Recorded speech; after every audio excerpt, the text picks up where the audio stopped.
Konsolidasi pengurus DPW Bammaknas DKI Jakarta digelar di Hotel Lido Lake Resort, Kabupaten Bogor.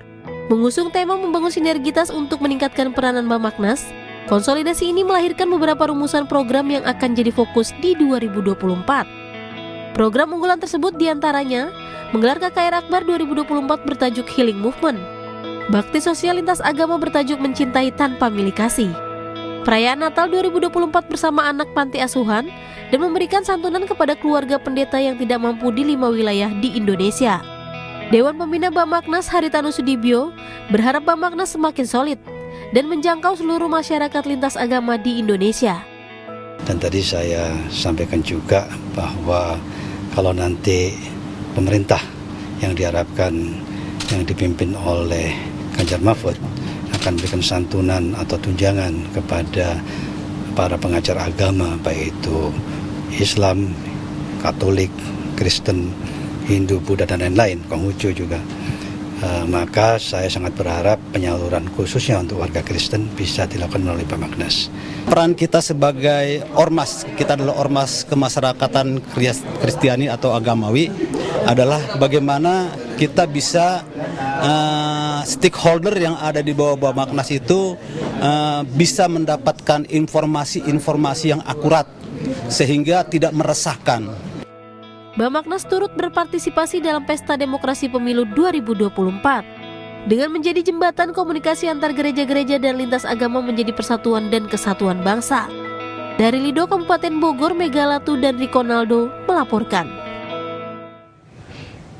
Pemirsa, terima kasih Anda masih menyaksikan ID Sore. Kali ini bersama saya Fazilah Khairunisa. Pemirsa, pengurus Asosiasi Emiten Indonesia Masa Bakti 2023 hingga 2026 resmi dikukuhkan di Bursa Efek Indonesia.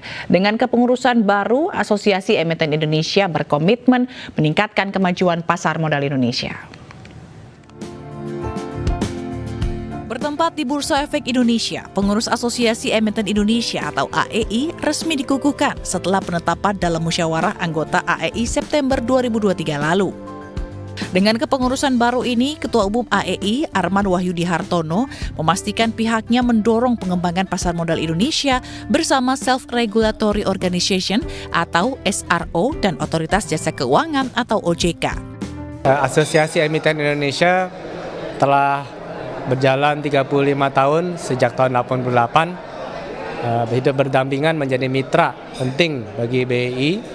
Dari dulu masih dikerjakan semuanya dengan manual, jumlahnya masih sedikit, sekarang sudah memiliki anggota lebih dari 600-an, dan terbukti ya di mana pasar Indonesia telah berkembang menjadi pasar modal yang paling berkembang di Asia Tenggara. Sinergi antara organisasi pengusaha yang lain bersama AEI, kita mudah-mudahan governance di Indonesia ini makin ditingkatkan dari waktu ke waktu. Dan kalau governance-nya meningkat, itu juga akan mempengaruhi rating kita di mata investor internasional. Sementara Direktur Penilaian Perusahaan Bursa Efek Indonesia, Igede Nyoman Yetna, menyambut baik kepengurusan yang baru, diharapkan mampu menggandeng perusahaan masuk ke pasar modal untuk mendorong pertumbuhan ekonomi nasional. Skill up menjadi perusahaan yang naik kelas. Tentu yang kedua, bagaimana kita mengencourage perusahaan-perusahaan yang belum mengutilisasi pasar modal untuk masuk menjadi perusahaan-perusahaan yang tercatat, menjadi emiten, dan dengan demikian maka ini akan bisa mendorong pertumbuhan perekonomian nasional. Selain itu diharapkan dengan komunitas yang baik bisa membawa para pemain pasar modal berkelas dunia dan ikut mendukung peningkatan kualitas perusahaan.